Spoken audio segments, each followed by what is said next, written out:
So we're hearing this morning calls to stop the NHS writing to parents if their children are deemed to be overweight. Yes, one of the main criticisms is that body mass index, which is used to kind of measure up your youngster, is not actually a particularly good way of doing it. That's what's being suggested. Now, body mass index is worked out by height, weight, age and sex. Most people have a body mass index between about 15 and 40. Anything under 20 is considered underweight. Anything over 25 is classed as overweight.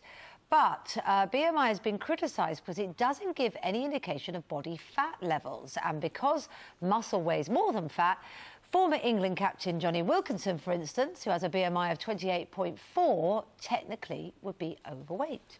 Let's talk to Rahila Ahmed, who's from the Royal Society for Public Health, and they want these letters changed. Alan Jackson advises schools and families on weight management and joins us as well. And Alan, you think these are a good idea, these letters? We heard from parents a little bit earlier who brought in their 5-year-old, clearly not overweight, been told with this letter sent home in the school bag that he was. They said it was insulting. Well, I think the first thing to say is that actually 1/3 of our 10-year-olds are overweight or obese. So I think we all collectively need to acknowledge that we do have a problem. I'm not suggesting the NCMP letters are the ideal way of going about it, but I think they are one method of notifying parents. And there will always be children on the cusp of the weight bracket, the thin end of the wedge, where parents will feel it's an imposition to get a letter. But I think on balance, it's rather helpful that people are notified if their children are overweight. So letters might not be perfect, but something's got to be done. Why not a letter going straight to the parents to at least alert them to the situation?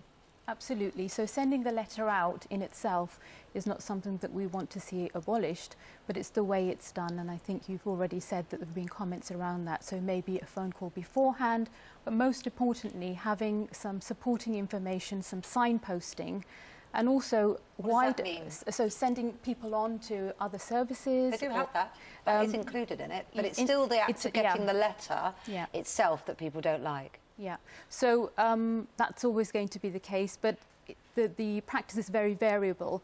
Some councils and boroughs are sending out good information and others are not. So that's the issue. Tell us about, well, the issue it seems to be that parents who, in this case, in the case in the programme, their child clearly wasn't overweight, but they get a letter saying he is, and then they get advice to go to have lessons about nutrition. What do we do about the parents who don't consider their children to be overweight? And in this case, clearly he wasn't. So the particular case you're talking about, I don't know the particular case. We hear about it a lot, don't we? We do, but as Alan said, that 1 in 3 children are overweight or obese. 1 in 5 children leaving primary school are obese.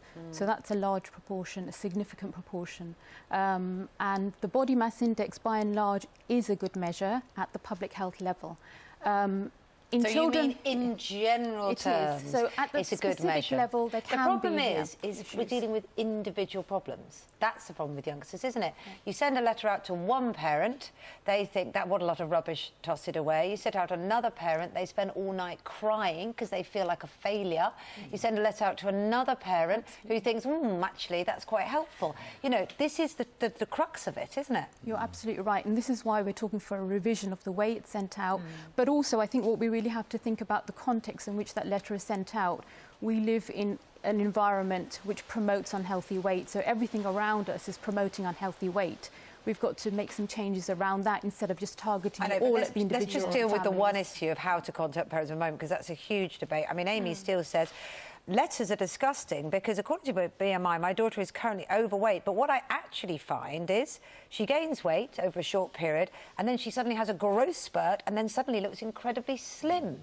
Yeah, Alan, how do you deal with that? Well, I think the problem is BMI is a clinical measure, and it's actually, when we look at children, they're not mini adults, in fact. And one of the things we have is that children are meant to be much leaner than adults.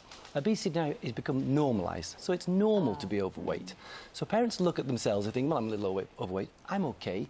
My child's a little overweight, he's OK. But actually, at that point, the child may well be severely obese because there's consideration that a little bit of puppy fat is OK.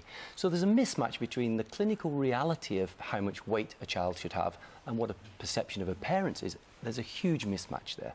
And that's why you still want these parents to get the letters, because you think in some cases they are simply deluded and they need to have the cold, hard facts in front of them in black and white to get them to do something about it. Well, I think all information is good, and I think knowledge is good. And the fact, if a parent... It's well documented that most parents of overweight children don't acknowledge or recognise that their children are overweight in the first place. So I think we have to accept that there is a mismatch there. So anything that can help to bridge that gap, I'm broadly in favour of. And I think these letters do go some way to saying, at this moment in time, your child appears to have gathered too much body fat. Providing those letters have some mechanism for supporting that family, or some way of them coming back to get that. Rahila, one of the things you suggested was a call in advance. You wouldn't want to be that person, though, would you, making that phone call? I mean, already we're hearing parents who are kind of insulted and disgusted by getting the letter. Sure, it would need to be done sensitively. It's probably better to do the call beforehand than be the person receiving the parent when they've had this letter. Right. Yeah. Okay. Well, good to talk to you both. Thanks very much indeed. And it certainly, you know, had a huge response online when we talked about the fact that we were going to be people are very interested, which I guess will please both of you, isn't it? That these people are engaged. Thanks very much indeed. Thank you very much.